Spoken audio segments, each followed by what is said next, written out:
Hello and welcome back to RTN Tonight, Glassboro's favorite mid-afternoon late-night talk show. I'm Gabriel Furman. And I'm Allison Angeles. We've got a great show today, so let's get started with the news. They are back. Now you may be wondering who I'm referring to, and I'm here to tell you that the same people who told us we had aliens in September are now back for more.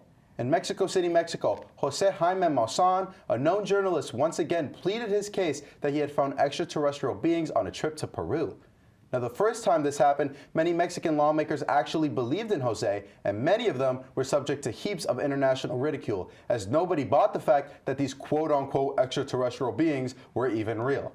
Now, this is all really funny because in 2017, Jose went on the same tirade only for people to find out that his totally real skeletons were actually dolls wrapped up in a mixture of plastic and paper to make it appear as if it was mummified.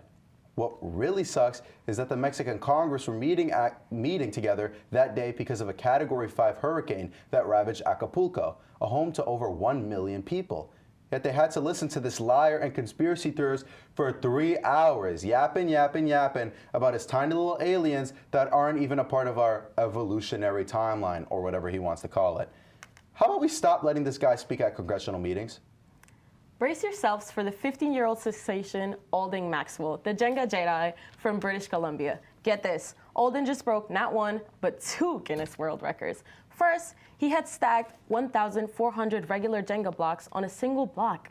Then he crushed it with 500 giant Jenga blocks. Fast forward to now, and he's outdone himself again, stacking a whopping 1,840 regular Jenga blocks and 900 giant ones. But here's the cherry on top of this tower tale. Hallmark turned Alden's stacking saga into a Christmas movie, A World Record Christmas, starring Nikki DeLoach, Lucas Bryan, and Alia Stallman. Alden even has a cameo. In his words, "It felt like an out-of-body experience for me. It's such an incredible honor for our family. And although I am not personally a big fan of Hallmark Christmas movies, I think that it is awesome that they're finally switching up the script a bit and using a real-life person's story and acknowledging them for their work. So mark your calendars for the premiere because this holiday, we're stacking joy." An Airbus A321 departed from London, England on a flight to the United States a month ago. Now, this statement by itself doesn't really find itself significant until you find that the airplane took off with 4 missing windows. Fortunately, nobody on the flight was injured, and the flight was actually only carrying 11 people, 9 of those being passengers. The discovery of the missing windows was made while 13,000 feet in the air by one of the flight attendants. Passengers on the plane described the cabin as extremely loud to the point it could hurt your hearing. Another said it was louder and windier than normal. Now, I would have said, yeah, somehow they took a plane 13,000 feet into the air without realizing we were missing windows. You know, the thing that separates a beautiful view from most certain death. After only 36 minutes in the air, the plane safely landed in Stansted, where all passengers were let off the plane. Hopefully in the future, they make sure to check that all windows are actually attached to the plane before takeoff. Hold on to your erasers, folks. In a record-breaking feat, an Iowa man, Aaron Bartholomew, has just clinched the Guinness World Records title for the largest pencil collection. Yep, the largest pencil collection. A whopping 69,255 pencils. Aaron, the pencil maestro of Colfax, organized a public counting event during the summer with the American Pencil Collectors Society by his side. Counting all those pencils was no small feat, but Aaron triumphed, and the record is officially his. His collection is not your run-of-the-mill number 2 pencils. It includes commemorative ones dating back a century, advertising pencils, and even those designed to dial rotary phones. Aaron's passion for pencils shines through, and as he puts it, "I've always enjoyed the stories that pencils can tell." So here's to Aaron Bartholomew, the pencil virtuoso, for turning graphite into record-breaking masterpiece. I'm just wondering, where are you keeping these pencils at, Aaron? Is that considered a lead room? Until next time, keep those pencils sharp and your records sharper. The owners of a Colorado funeral home were arrested Wednesday after nearly 200 decaying corpses were found improperly stored at their facility. The couple are being held on bond of over $2 million for their crime. The company they own, named Return to Nature, is meant to offer a natural way for bodies to decompose without the need of caskets and metals. This practice is legal in Colorado, but if the body is not embalmed and in the ground within 24 hours, then they need to be refrigerated. Issue is, the couple did not refrigerate the bodies, which left an absolutely abhorrent smell from all the decaying corpses. Imagine sending a loved one that has recently passed to this place in hopes they can rest in peace just for you to find out that your loved one was never once cared for at the facility. All I know is I would have flipped out on somebody, and that's for sure. This error was astronomical. NASA's spacewalk took an unexpected turn when a tool bag valued at $100,000 decided to play hide and seek in orbit on November 1st. The bag was accidentally dropped by astronauts when they were carrying out maintenance work in the International Space Station, ISS, earlier this month. Floating about 200 miles above Earth, this cosmic scapie is now visible with a telescope or binoculars. But fear not, no raining tools on us. The bag is expected to hang out in orbit until March, and then poof, it will disintegrate in Earth's atmosphere, leaving us with a celestial spectacle. Meanwhile, it's got an official space junk ID, and it even made a cameo over Mount Fuji, spotted by astronaut Satoshi Furukawa. Honestly, that's probably not an affordable loss. Talk about a stellar twist. Until next time, keep your eyes on the skies and your tools closed, but don't space out. A Virginia man said he wasn't intending on playing the lottery, but a last-minute decision led him to winning a $5 million jackpot. That's right. Alexander Piszczek from Fairfax said he hadn't planned on playing the lottery this year before making a last-ditch decision that would lead to him getting 5 M's richer. Alexander Piszczek does not know what he's going to do with the money yet. But if I were him, I'd plan a trip to Tahiti this instant and forever anticipate the moment when you find yourself laying in the beautiful water with a beautiful view. If only I had $5 million. A pond in Maui has everyone talking after it turned a very weird color, and it is not your usual tropical hue. Residents notice Kalia Pond turning a shade reminiscent of Pepto-Bismol due to the ongoing drought. It seems Mother Nature is playing with the color palette. Drone footage by Travis Morin went viral, and locals are saying it's the newest Instagram filter. Move over, Valencia. The U.S. Fish and Wildlife Service suspects halobacteria are behind this rosy transformation. Maybe the pond is just thirsty for rain, or perhaps it's staging its own pink party.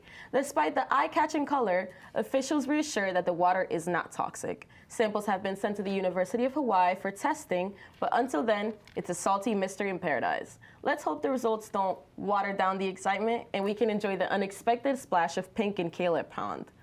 When we come back from break, Gab will be interviewing the Vice President of Beauty and Distress, so stick around, you don't want to miss that.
Once again, I'm Gabriel Furman, and I'm joined by our guest tonight, Amaya Dickens, the Vice President of Rowan Beauty in Distress. Amaya, how are you doing today? I'm good. I'm doing okay. I'm really excited to be here. How are you? I'm great.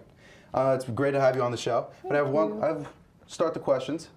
What got you into beauty in distress? Okay, so my reason is kind of different than probably a lot of people. So my freshman year, I was assaulted on campus, and my healing process was me finding fashion. And one day, randomly, I went on Instagram and found this org called Beauty in Distress. I was like, what does that even mean, right? And I was like, oh my God, there's a fashion show. Let me go to this fashion show, you know, in Flieger. Let me see what it's about. And I became obsessed with like the models and the whole production. I've never been to like a actual fashion show. Like it's like everyone wants to go to New York and like clap their hands, and, like do all that stuff. And I was like, oh my God, I need to join this org like now. So I joined it my sophomore year. I became the event coordinator, and then now my junior year, I am the vice president. That sounds like a lot of fun. You know, joining that space with a lot of people and fashion. Yes. Fashion's very fun too. Yes, it is. So another question: what type of events do you guys hold? Okay, so usually we hold like pop-up shops, or pop-up shops like our smaller version of a fashion show.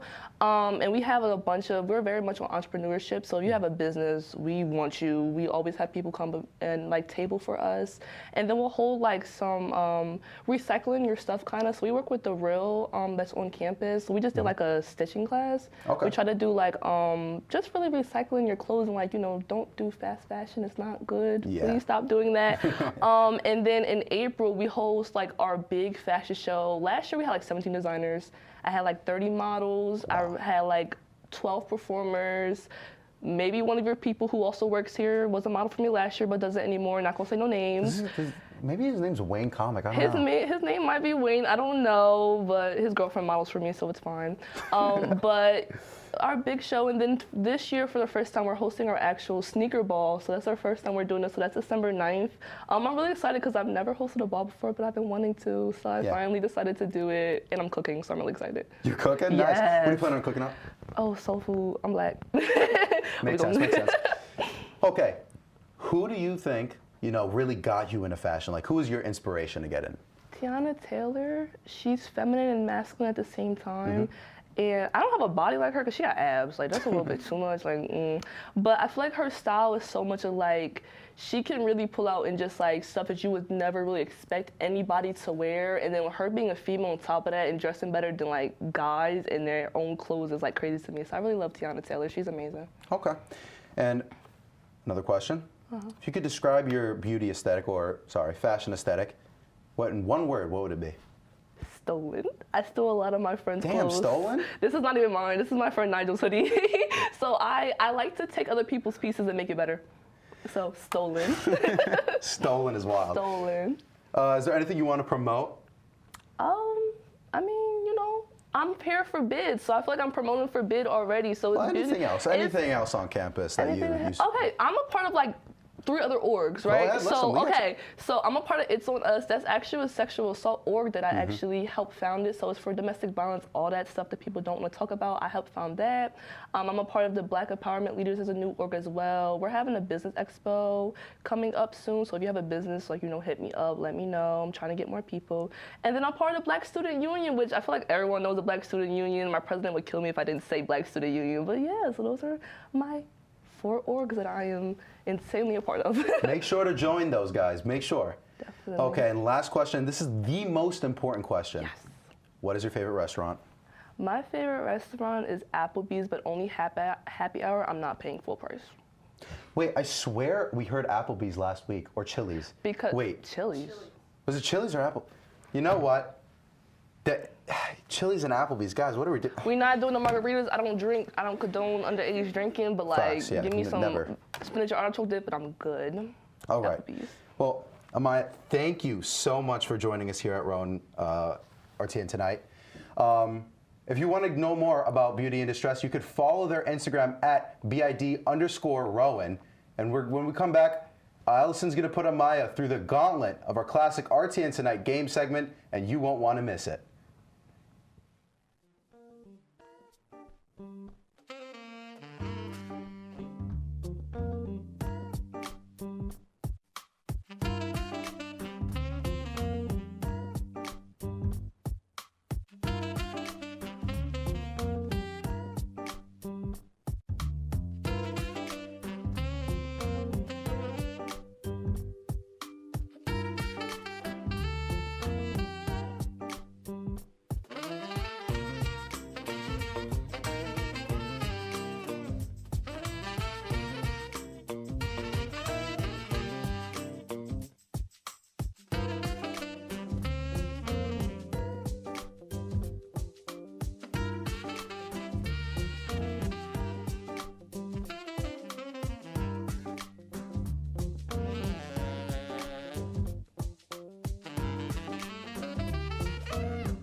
Hello, and welcome back to RTN Tonight. As you know, I'm Allison Angeles, and I'm joined by our wonderful guest of the night, Amaya Dickens. Amaya is now here to join me for RTN Tonight's game of No Cap. To give you a recap of the game, a timer will start, and I will ask the first question. From there, you will have to answer the 20 opinionated questions as fast as possible.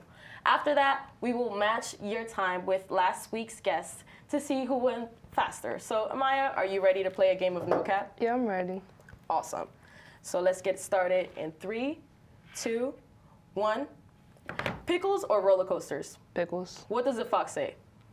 Ring, ding, ding, ding, ding, ding. Suicide Squad 2016 or 2021? 2016. City or country? Country. Chris Pratt, Mario or Garfield? Garfield.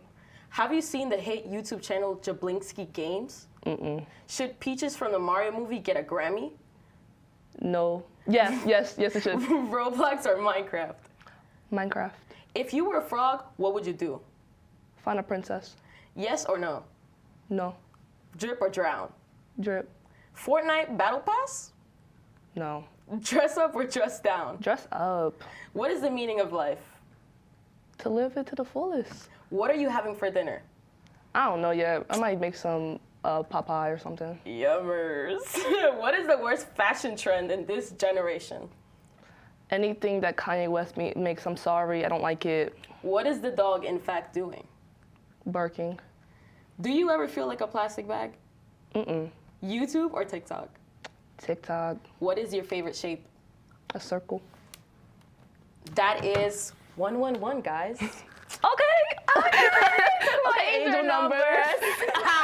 The girls that know. Mm-hmm. Do you think you'll be next week's guest? Thank you so much, Amaya, for coming to the show. And thank you to the audience for tuning in to RTN Tonight. I'm Allison Angeles. Have a good night, Glassboro.